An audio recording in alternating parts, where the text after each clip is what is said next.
आज हम जानने वाले हैं इस संसार की सबसे पहली प्रेम कहानी के बारे में, जिसमें न कोई शर्त थी, न कोई बंधन, बस एक दृढ़ता थी, एक श्रद्धा थी। इस कहानी में रंग भी है और दुख का संग भी। यह है शिव और सती की अमर प्रेम कहानी, जिसमें प्रेम है, त्याग है और अंत में एक नई शुरुआत है। तो आइए जानते हैं इस महान प्रेम कथा को, सती कथा को। सती!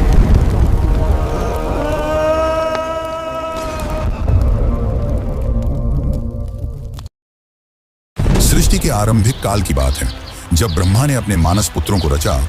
उन्हीं में से एक थे दक्ष प्रजापति, अत्यंत बुद्धिमान परंतु उतने ही अहंकारी। दक्ष को अपनी योग्यता, अपनी शक्ति और अपने सृष्टिकर्ता के कुल से उत्पन्न होने का बड़ा अभिमान था।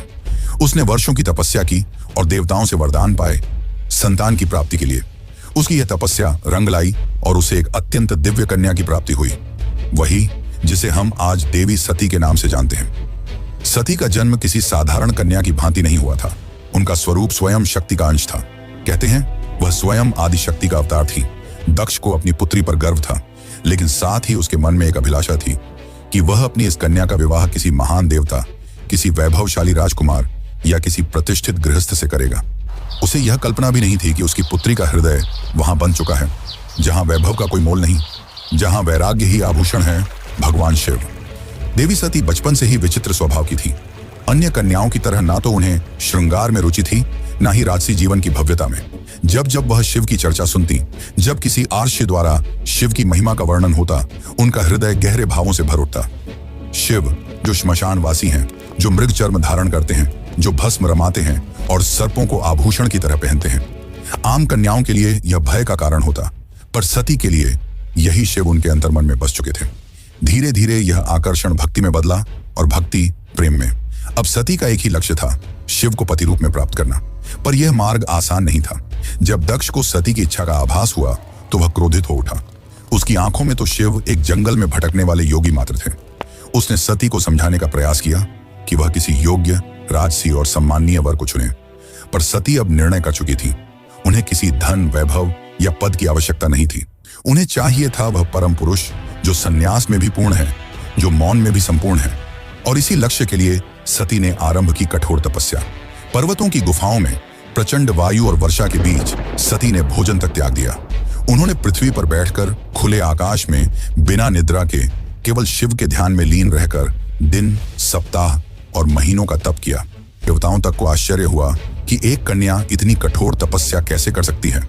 और जब उनकी तपस्या की अग्नि ने त्रिलोक को प्रभावित करना शुरू किया, तब अंततः भगवान शिव ने उनकी भक्ति को स्वीकार करने का निर्णय लिया। पर यह तो आगे की कथा है।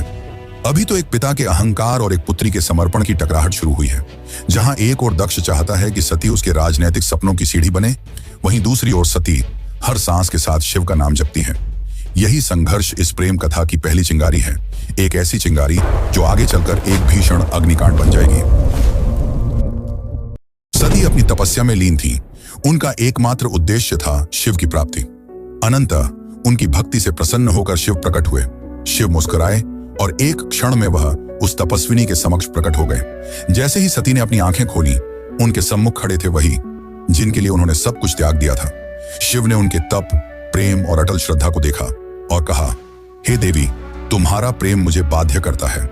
आज मैं तुम्हें अर्धांगिनी के रूप में स्वीकार करता हूं। इस वचन के साथ पूरे ब्रह्मांड में आनंद की लहर दौड़ गई। देवताओं ने पुष्प वर्षा की और फिर आया वह शुभ दिन जिसका साक्षी स्वयं ब्रह्मा, विष्णु और सारे लोग हुए। शिव और सती का दिव्य विवाह।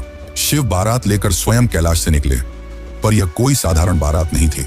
इसमें भूत, प्रेत, पिशाच, नाग, सिद्ध, योगी, अर्षि, देवता सब सम्मिलित थे।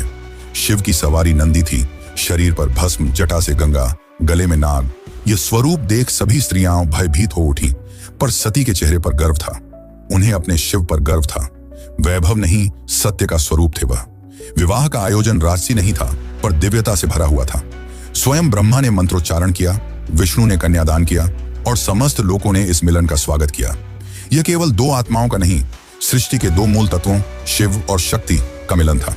लेकिन इस भव्य विवाह में एक स्थान रिक्त रहा। सती के पिता दक्ष प्रजापति, वह नहीं आए। ना ही कोई संदेश भेजा, ना ही कोई आशीर्वाद, क्योंकि उनके लिए यह विवाह एक अपमान था, एक चुनौती उनके अभिमान को। उनके अनुसार यह मिलन योग्य नहीं था। और यहीं से प्रारंभ हुआ उस अग्निकथा का बीज जो आगे चलकर पूरे यज्ञ को जला देगा। समय धीरे धीरे बीतता है। कैलाश पर्वत पर